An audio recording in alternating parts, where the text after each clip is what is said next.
Hello everyone, आज के इस लेक्चर में हम देखेंगे स्टैंडर्ड 10th का chapter number 3 arithmetic progression. Students, ये अरिथमेटिक प्रोग्रेशन जो चैप्टर है इस उसका वेटेज 8 मार्क्स का है। बोर्ड में ये चैप्टर के ऊपर आपको 8 मार्क्स के लिए क्वेश्चन आएंगे, तो इम्पोर्टेंट चैप्टर है।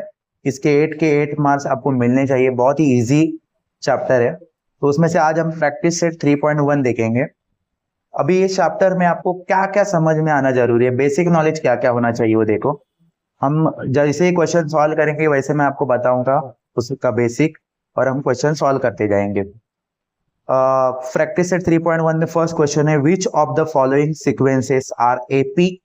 देखो, अरिथमेटिक प्रोग्रेशन जो है इसको शॉर्ट में एपी भी लिखा जाता है। कैपिटल लेटर आपको लिखने हैं एपी, यहाँ पे आप देख सकते, आप इसको शॉर्टकट में एपी भी लिख सकते हो अरिथमेटिक प्रोग्रेशन को। If they are AP find the common difference. अभी इसमें कॉमन डिफरेंस क्या है या एपी कैसे आइडेंटिफाई करेंगे, तो ये आपको समझ में आएगा जैसे हम क्वेश्चन सॉल्व करेंगे। देखो, ये जो नंबर दिए 2 4 6 8, ये सीक्वेंस है। ये क्या है? सीक्वेंस है। और ये जो सीक्वेंस है, ये सीक्वेंस किसकी है? तो ये सारे टर्म्स है।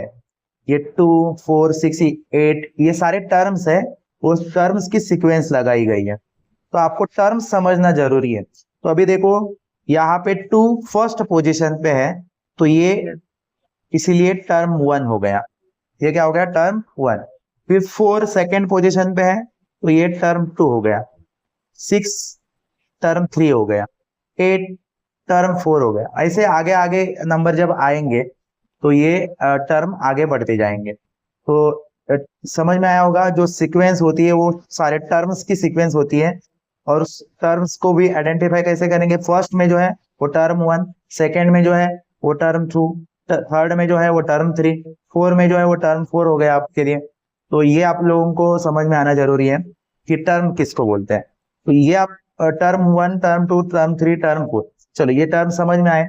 ओके, अभी आपको एक चीज समझना है कि अगर आपको ये टर्म्स या ये जो टर्म्स की जो सीक्वेंस दी है वो एपी है क्या नहीं, ये आइडेंटिफाई करने के लिए आपको कॉमन डिफरेंस पता करना जरूरी है। अगर कॉमन डिफरेंस कांस्टेंट रह गया तो वो एपी होता है, अदरवाइज नहीं। तो अभी कॉमन डिफरेंस कैसे निकालते हैं मैं आपको बताता हूँ।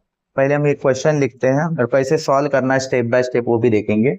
देखो, क्वेश्चन था हमारे लिए, सीक्वेंस थी हमारे लिए 2 4 6 8, और हमें बोला है कि ये एपी है क्या, और एपी होगा तो कॉमन डिफरेंस क्या होगा। तो देखो, स्टार्टिंग में आपको सॉल्यूशन कैसे लिखना है, इसका सॉल्यूशन कैसे करना है, आपको लिखने हैं सारे terms. Here the first term,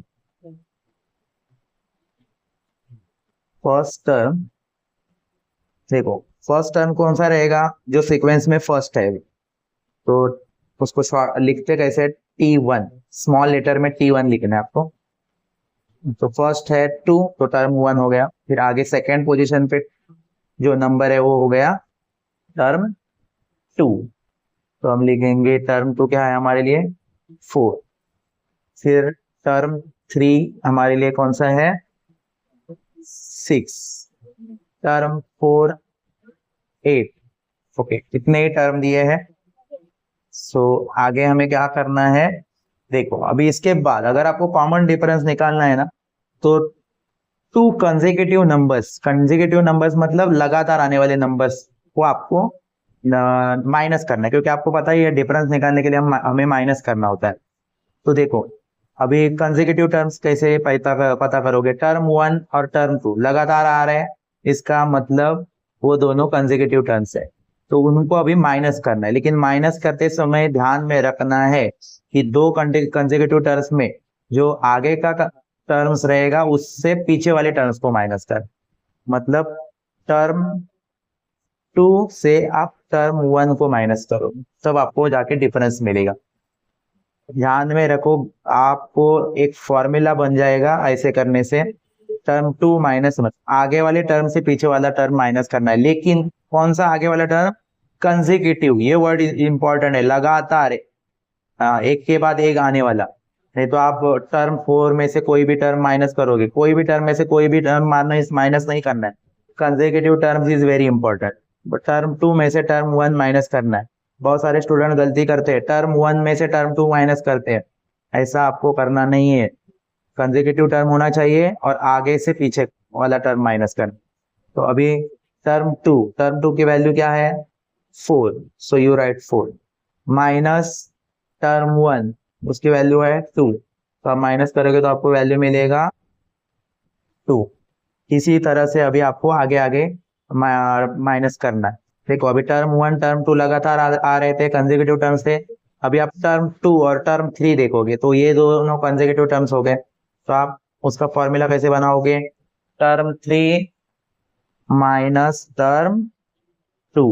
देखो टर्म 3 में से टर्म 2 माइनस होगा और बहुत ही सिंपल है। तो एक 2 मार्क्स के लिए आपको एग्जाम में आएगा ये क्वेश्चन, और मार्च 23 के एग्जाम में, बोर्ड के एग्जाम में ये 1 मार्क्स के लिए पूछा गया था क्वेश्चन। तो ये 1 मार्क्स कहाँ पे भी नहीं जाना चाहिए, कितना सिंपल स्टेप है देखो इसका। टर्म 3 में से टर्म 2 माइनस करेंगे तो टर्म 3 की वैल्यू क्या है 6 माइनस टर्म 2 की वैल्यू क्या है 4, सो माइनस करने के बाद आपको मिलेगा 2। फिर सेम अभी टर्म बचा कौन सा है, अभी टर्म 4 और टर्म 3, ये दोनों कंसेक्यूटिव टर्म्स है। तो आप माइनस कैसे करोगे, टर्म 4 मतलब बड़े वाले टर्म से छोटे वाले टर्म को माइनस करो, ये भी आप याद रख सकते हो। टर्म 4 में से टर्म 3, अभी टर्म 4 की वैल्यू क्या है 8, टर्म 3 की 6, माइनस करोगे 8 माइनस 6 कितना होता है 2। इतना करने के बाद आपको देखना है कि सारे जो आपने कंसेक्यूटिव टर्म्स को माइनस करने के बाद आपको सारी जगह पे कॉमन डिफरेंस क्या मिला है माइनस करने के बाद 2। देखो 2 2 2, इसका मतलब जो कॉमन डिफरेंस है वो कांस्टेंट है, हर जगह पे सेम है। तो इसका मतलब ये जो सीक्वेंस दी थी 2 4 6 8, ये सीक्वेंस एपी है। जब ऐसे कॉमन डिफरेंस आपको अगर कांस्टेंट मिलता है तो वो एपी होता है, वो सीक्वेंस एपी होती है। तो आप यहाँ पे लिखोगे द डिफरेंस बिटवीन, इस तरह से प्रेजेंटेबल लिखना है ताकि आपको पूरे के पूरे मार्क्स मिले, any two consecutive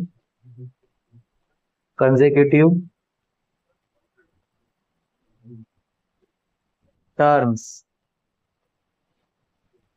is constant. देखो वैल्यू हमें कांस्टेंट मिली थी, कांस्टेंट, सो यहाँ पे हम लिखेंगे लास्ट में, सो द गिवन, जो हमें सीक्वेंस दी थी, द गिवन सीक्वेंस, कांस्टेंट मिला ना कॉमन डिफरेंस, तो सीक्वेंस क्या हो गई है एपी हो गई, is an AP. Capital letter में लिखना है अगर शॉर्ट में आप एपी लिख रहे हो तो। और आगे हम लिखेंगे, और हमें डिफरेंस भी बोला था कि कॉमन डिफरेंस क्या होगा, द कॉमन डिफरेंस। अभी डिफरेंस को डी लेटर स्मॉल डी से भी डिनोट किया जाता है, तो आप डी स्मॉल डी भी लिख सकते हो, डिफरेंस इज 2। देखो कॉमन डिफरेंस मिला था 2 और वही कांस्टेंट रह गया, इसलिए ये सीक्वेंस एपी था। अच्छी तरह से आपको समझ में आया होगा, तो हम सेकंड क्वेश्चन करेंगे सॉल्व। अभी हम क्वेश्चन नंबर 2 देखेंगे। यहाँ पे कुछ टर्म सीक्वेंस में दिए हैं और फर्स्ट पोजीशन में 2 है, मतलब ये हमारे लिए टर्म 1 हो गया 5/2। सेकेंड पोजीशन पे है तो ये टर्म 2 हो गया, थर्ड पोजीशन वाला टर्म 3 हो गया। तो ये आपको पता ही चल गया हमें क्या लिखना है सॉल्यूशन करते समय। फर्स्ट आपको सारे टर्म लिखने, हियर द फर्स्ट टर्म,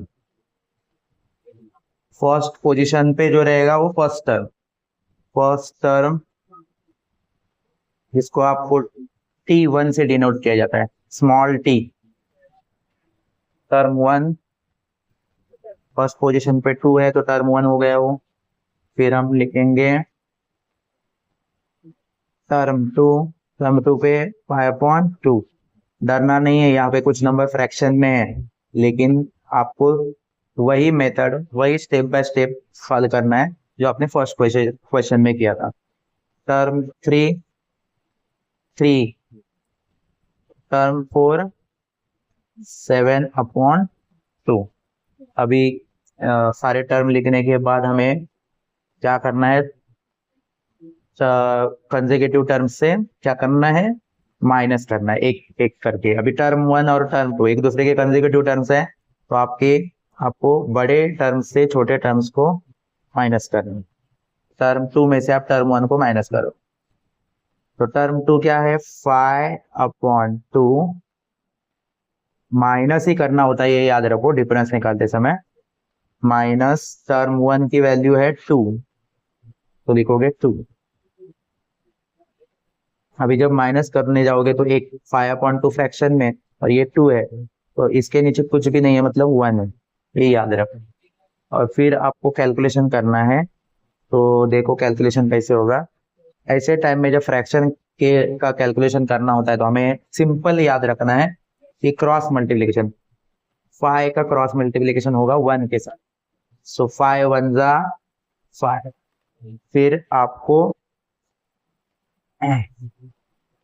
बीच वाली जो साइन है वो देनी है माइनस, और फिर आपको दूसरा क्रॉस करना है मल्टीप्लाई, 2 2 4। और लास्ट में आपको नीचे के जो डिनोमिनेटर है उनको मल्टीप्लाई करना है। जैसे ऐसे लाइन देनी है और नीचे का मल्टीप्लाई करना है, 2 1 2। आया समझ में? और इनको फिर कैलकुलेशन करोगे तो 5 में से 4 माइनस होगा, सो 1, एंड नीचे का 2 लिखोगे तो 1/2। ठीक है। अभी वैसे ही अभी आगे के कंसेक्यूटिव टर्म्स देंगे, टर्म 2 और टर्म 3। तो आप माइनस टर्म 3 में से, ये फॉर्मूला याद रखने की जरूरत नहीं है, ये आप खुद ही बना सकते हो। टर्म 3 में से टर्म 2 माइनस, तो टर्म 3 की वैल्यू है 3, माइनस टर्म 2 क्या वैल्यू है 5/2। अभी इसके नीचे कुछ भी नहीं है तो आप 1 दो, और फिर सेम प्रोसेस क्रॉस मल्टीप्लीकेशन वाली, 3 और 2 का, 3 2 जा कितना 6। फिर बीच वाली साइन देनी है, और फिर आगे के जो क्रॉस मल्टीप्लाई में आ रहे हैं वो नंबर को मल्टीप्लाई करना है, 5 1 5।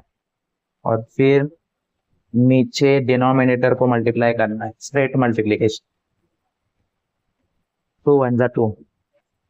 फिर आप लिखोगे तो 6 में से 5 माइनस हो गया 1, नीचे का 2, सो 1/2। अभी लास्ट टर्म 4 में से टर्म 3 को माइनस करना, टर्म 4 में से टर्म 3 को माइनस करना, तो टर्म 4 क्या है 7/2, माइनस टर्म 3 क्या है 3, नीचे कुछ नहीं है तो 1 दो।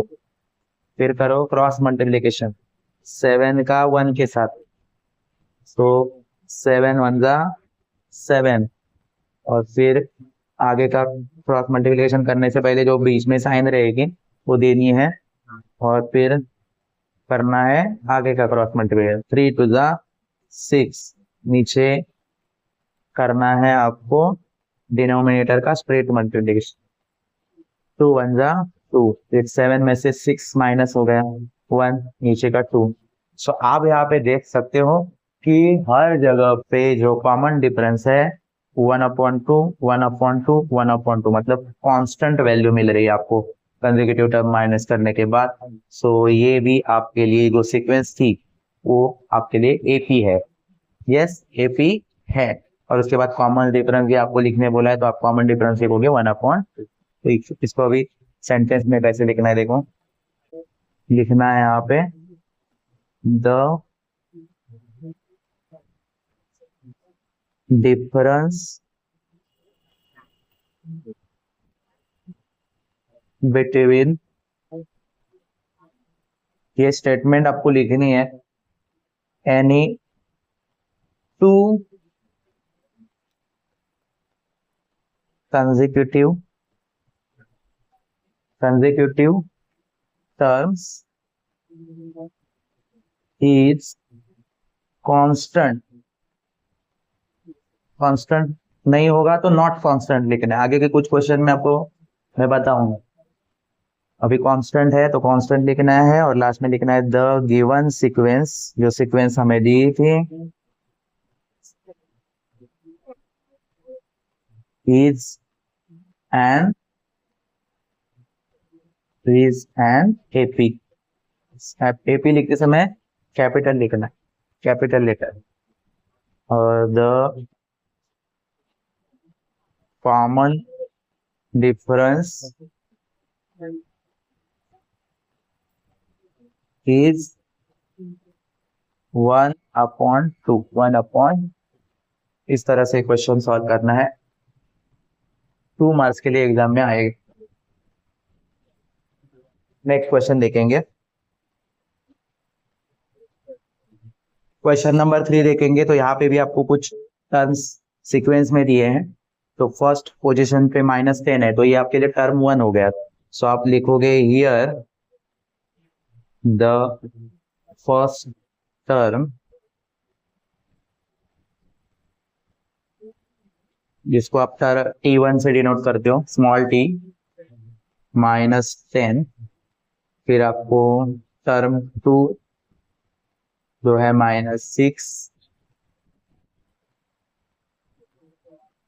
-6, फिर आपको टर्म 3 -2, टर्म 4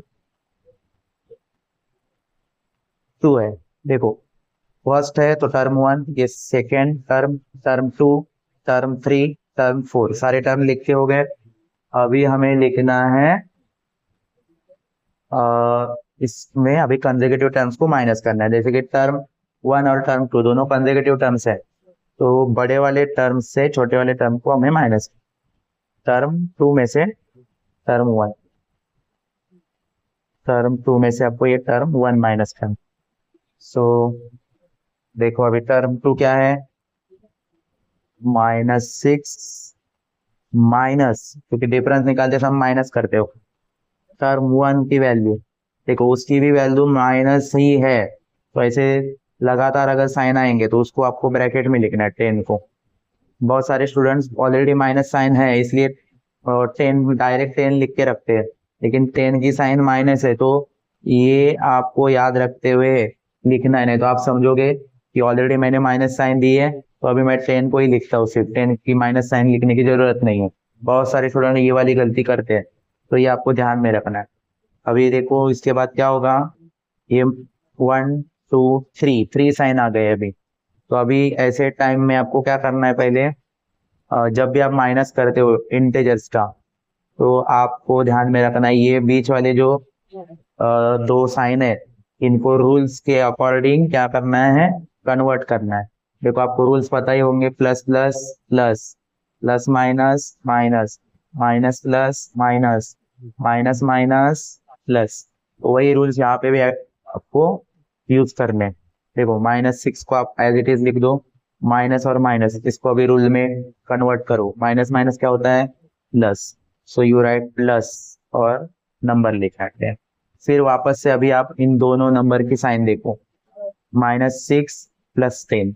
तो हमें पहले ही पता है माइनस प्लस क्या होता है, माइनस होता है। तो आप अभी माइनस करोगे, 10 में से 6 गया 4। और ये 2 रूल आपको पता होना चाहिए। 2 रूल्स के लिए जो माइनस प्लस माइनस और प्लस माइनस माइनस होता है, वहां पे माइनस करने के बाद आंसर को आपको ग्रेटर नंबर की साइन देनी है। अभी ग्रेटर नंबर है 10, उसकी साइन क्या है, प्लस। तो आंसर को भी साइन क्या रखनी है, आपको प्लस ही रखनी है। तो ध्यान में रखो, अगर ग्रेटर नंबर को साइन माइनस रहती तो आप आंसर को साइन माइनस देते। तो अभी आपको सिर्फ फिलहाल प्लस ही रखनी है साइन, क्योंकि ग्रेटर नंबर को साइन प्लस है। तो प्लस साइन देते भी है या कुछ भी नहीं साइन देते, पॉजिटिव नंबर जब आप लिखते हो तभी आपको प्लस साइन दोगे तो भी नहीं चले। अभी क्या करना है हमें, आगे के 2 कंसेक्यूटिव टर्म्स को माइनस करते हुए।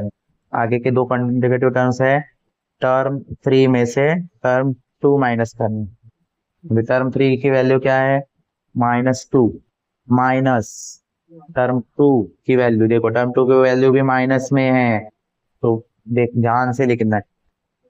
अभी वापस से आपको वही करना है, बीच में जब अगर साइन आ रहे लगातार उनको कन्वर्ट करना है। फर्स्ट माइनस माइनस होगा प्लस और 6, फिर अभी वापस से इनके रूल्स को एक्टिव करो, माइनस प्लस माइनस होगा तो 6 में से 2 माइनस हो गया 4, ग्रेटर नंबर 6 है उसकी साइन प्लस है तो आंसर को आपको प्लस साइन ही रखनी है। तो ये हो गया सेकंड। अभी और अभी हमें टर्म 4 में से टर्म 3 को माइनस करना है, तो हम यहाँ पे कर देंगे टर्म 4 में से टर्म 3 को माइनस। टर्म 4 क्या है?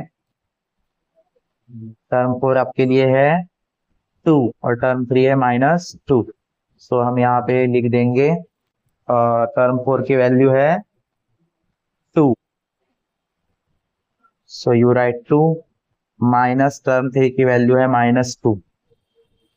देखो वापस से सेम कंडीशन आ गई, दोनों साइन माइनस माइनस पहले कन्वर्ट करने हैं हमें, तो यू राइट 2 फर्स्ट और माइनस माइनस प्लस होंगे, फिर आगे का नंबर लिख। अभी दोनों प्लस में है तो 2 2 4। अभी आप देखोगे सो आपने जब तीनों जगह पे अपने कंसेक्यूटिव टर्म्स निकाले हैं उसमें आपको क्या मिल रहा है वैल्यू? एक कॉमन डिफरेंस 4 ही मिल रहा है, 4 4, और अभी भी आपने जो निकाला वो 4। सो यहाँ पे कांस्टेंट वैल्यू मिल रही है कॉमन डिफरेंस में, तो ये भी सीक्वेंस एपी है। यस, ये भी सीक्वेंस क्या होगी? एपी होगी। सो आप लिखोगे the difference between any two consecutive terms is constant.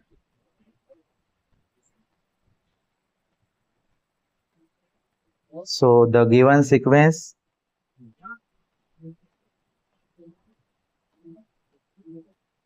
is an AP. The common difference आपको कांस्टेंट ही मिला हुआ, कॉमन डिफरेंस इज 4।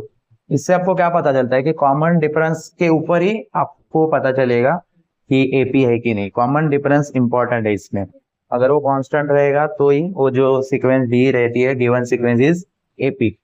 सो आप यहाँ पे इस तरह से क्वेश्चन 3 भी सॉल्व कर लिया। अभी आगे के जो क्वेश्चन है, क्वेश्चन नंबर 4 5 6 7 8, ये सारे क्वेश्चन हम नेक्स्ट लेक्चर में देखेंगे।